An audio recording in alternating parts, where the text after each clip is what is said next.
আসসালামু আলাইকুম, back to my channel Rupsina কিচেনে আপনাদের সবাইকে স্বাগতম। আজকে আমি আপনাদেরকে আলু আর পেঁয়াজ দিয়ে ভীষণ মজার বিকেলে নাস্তা তৈরি করে দেখাবো। এই নাস্তাটি তৈরি করা খুবই সহজ, ঘরে থাকা সামান্য উপকরণ দিয়ে খুব সহজে এই নাস্তাটি তৈরি করে নিতে পারবেন। চলুন তাহলে দেখে নেওয়া যাক। প্রথমে একটা বাটিতে নিয়ে নিচ্ছি 1 কাপ ময়দা। আপনারা চাইলে ময়দার পরিবর্তে আটাও নিতে পারবেন। দিয়ে দিচ্ছি 1 টেবিল চামচ সয়াবিন তেল, দিচ্ছি স্বাদ মতো লবণ, দিয়ে দিচ্ছি 1 চা চামচ চিনি। এবার আমি সবগুলো উপকরণ খুব ভালোভাবে মিশিয়ে নেব। কিছুক্ষণ মেশানোর পর এভাবে মুঠ করলে যদি দলা পেকে যায় তাহলে বুঝতে হবে আপনার মাখানোটা হয়ে গিয়েছে। এবার অল্প অল্প পানি দিয়ে একটা ডো তৈরি করে নেব। পানিটা একবারে দেওয়া যাবে না, অল্প অল্প দিতে হবে আর মেশাতে হবে। পানিটা অবশ্যই হালকা কুসুম গরম পানি নিতে হবে। এই ডোটা এত বেশি শক্ত হবে না, আবার এত বেশি নরমও হবে না। নর্মালি রুটি পরোটার জন্য আমরা যেরকম ডো তৈরি করে থাকি ঠিক সেরকম একটা ডো তৈরি করতে হবে। আমার ডোটা তৈরি করা হয়ে গিয়েছে।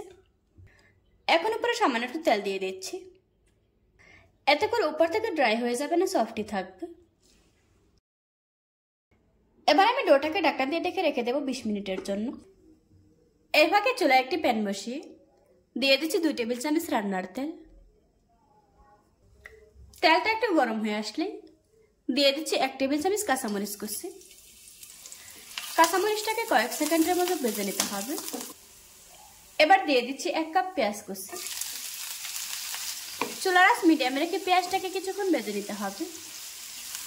কিছুক্ষণ ভেজে নেওয়ার পর পেঁয়াজটা কিন্তু আগে থেকে অনেকটাই নরম হয়ে গিয়েছে।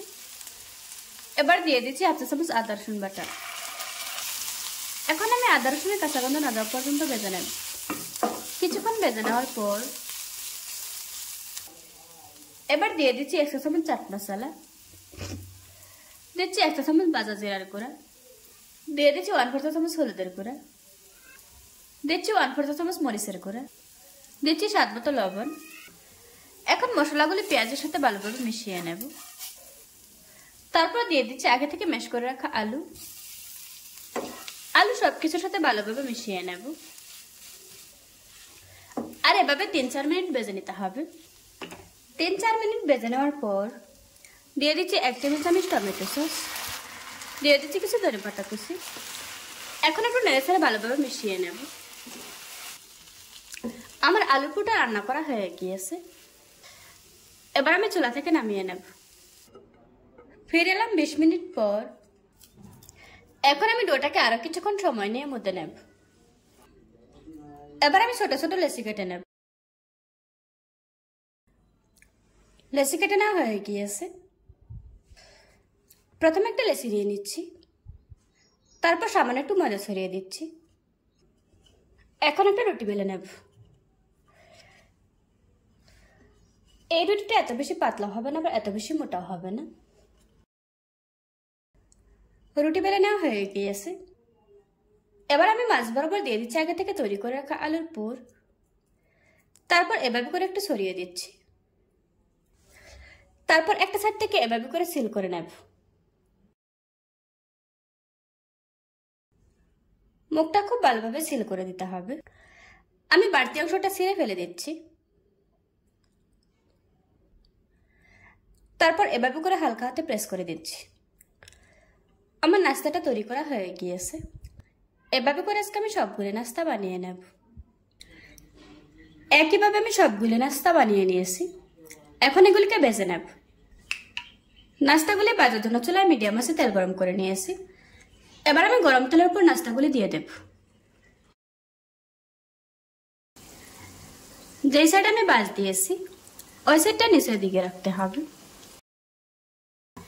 সবগুলি নাস্তা ছেড়ে দেওয়ার পর চুলার আঁচ মিডিয়ামে রাখতে হবে। নিচের পাশটা শক্ত এসেছে, এবার আমি উল্টিয়ে দেব।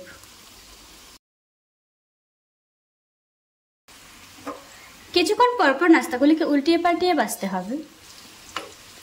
কিছুক্ষণ পর দেখতে পারবেন নাস্তাগুলি এমনিতেই ফুলতে শুরু করেছে। আপনারা দেখেই বুঝতে পারছেন আমার নাস্তাগুলি কিন্তু আগে থেকে অনেকটাই ফুলে উঠেছে। নাস্তাগুলিকে উল্টিয়ে পাল্টিয়ে কিছুক্ষণ ভেজে নেওয়ার পর এখন খুব সুন্দর একটা কালার এসেছে। আমার নাস্তাগুলি ভাজা হয়ে গিয়েছে। এবার আমি তেল ঝরিয়ে একটা প্লেটে তুলে নেব। এভাবে করে আজকে আমি সবগুলি নাস্তা ভেজে নেব। দেখুন বন্ধুরা, আমার নাস্তাগুলি বানানো হয়ে গিয়েছে। একটা ভেঙে আপনাদের সাথে শেয়ার করছি।